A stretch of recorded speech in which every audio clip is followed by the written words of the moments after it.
Hello and welcome back to One World. I'm Lynda Kinkade. In just a moment, I'll be speaking with the former president of Maldives to discuss how climate change is threatening island nations. But first, let's catch you up on the news. South Korea has topped 2,000 new COVID cases for the first time in the pandemic.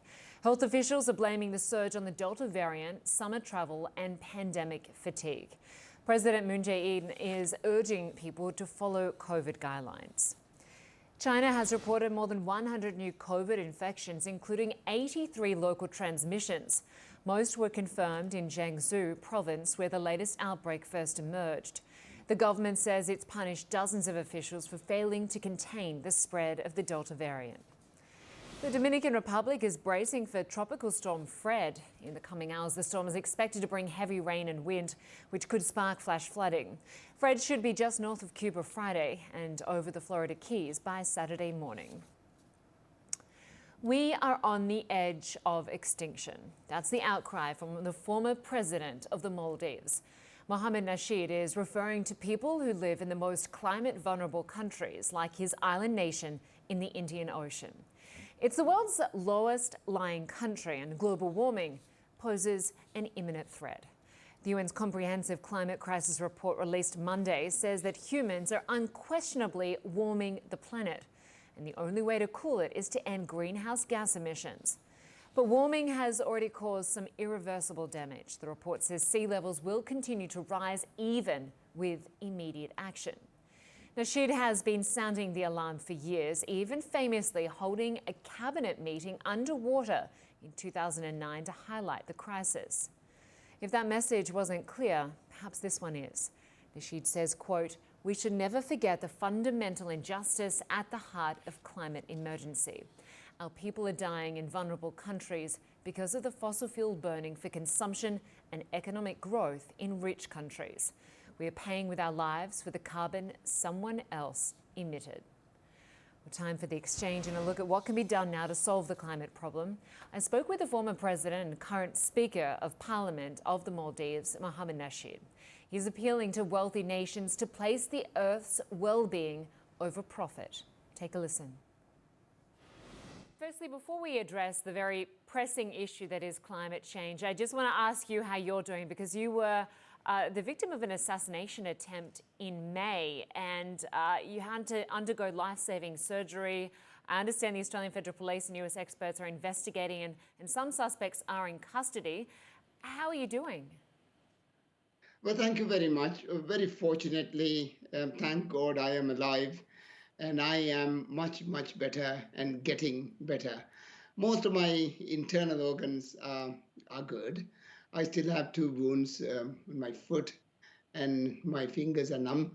But I'm afraid I'm happy that I am alive. I am glad to hear you're doing better.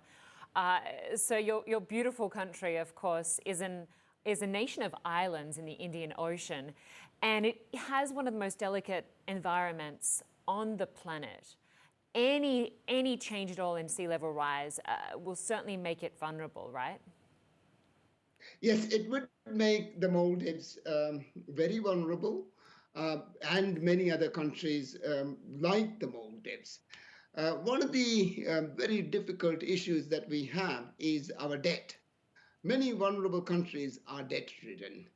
And for us to spend much money on adaptation, which is building seawalls, reclamation, embankments, and such things to make sure that we survive the extreme weather, is expensive. And for us to do that expensive work, we would need the money. And because we already are in so much debt, whatever assistance that we get would go right to the debt holders.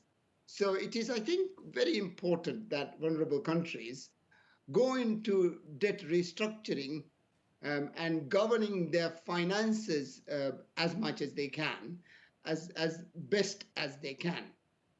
Collectively going to debt restructuring at this moment, I believe, is very important for us because adaptation is expensive.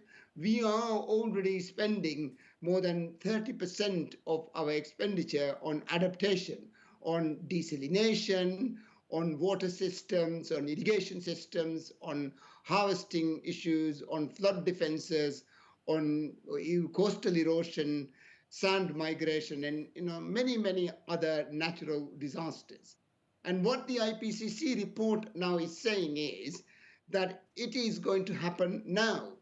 When the countries took the loans, we thought, or many countries thought, that the impacts of climate change would be in the future. But what now we are seeing is that it is happening. We've always been saying that it is happening, and it is happening now.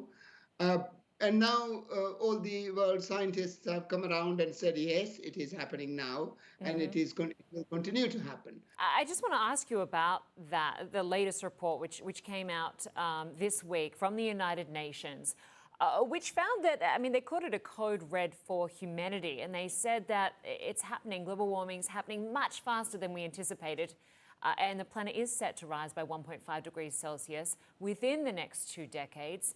How concerned should we all be? Well, we should be very concerned because it's right in front of our eyes and it's happening. Serbia is burning, Turkey is burning, Greece is burning, floods in Germany, floods in Belgium, extreme weather in China, extreme weather everywhere. And the most saddest thing is that we do not actually know how strong nature is going to be the next time around. We don't even have the science to actually pinpoint and say that the next floods are going to flood your city. We don't have it. Well, if we did, Germans would have known about it. If we did, the Serbians would have known about it. And I think there is a lot of money that we have to now spend on the science as well. Now, how do we go about adapting to the extreme climate?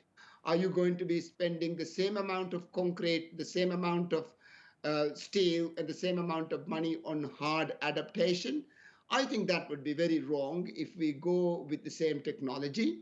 In the Maldives, for instance, to protect 1 meter of shoreline, we have to spend $7,000 of water breakers and embankment. And this is very hard adaptation. It's all concrete. I believe that we must quickly find natural solutions, and we must spend on softer adaptation, biological adaptation measures. For that to happen again, we quickly need the science. So in the short term, as now, there's not a lot that we can do other than spend a whole lot of money on hard adaptation. So the COP26 summit is coming up it starts at the end of October. What tangible actions would you like to come from that? Mitigation measures so that people will start deciding not to spend on fossil fuel and to invest more on renewable energy, and also transit their existing power systems to renewable energy. And that's very important. And also at the same time, find out where they've done it wrong in adaptation, wrong in dams, wrong in water breakers, wrong in embankments, and so on, and bring more natural systems to it. And also the COP to decide that they have to spend more money, countries have to spend more money on trying to find the new science, on trying to find a resilient coral, on trying to find a resilient tree, on trying to find a resilient planet. A planet that can survive. Even if we all go back to sleep today, the extreme weather is going to happen because it's happening of what we've done in the past. Now, for that, we need to bring defenses, build defenses against extreme weather. So we need to understand what the extreme weather is. And the science apparently is not there for us to understand how powerful the next wave is going to be or the next storm is going to be. COP26 is important. It must be a planet-saving COP. Thanks to the former president of the Maldives, Mohammed Nasheed, for coming on our program. Well, before we go, Europe's tallest active volcano has put another spectacular show on. Italy's Mount Etna erupting again Monday, giving residents a pre-dawn display. It's been shooting lava and ash plumes into the sky every couple of weeks since February. The eruptions rarely cause damage, but Sicily's government estimates 300,000 tons of ash have been cleaned up so far. Incredible pictures. Well, that does it for this edition of One Word. I'm Lynda Kinkade. Thanks so much for joining us. African Voices is coming up next. Stay with us. You're watching CNN.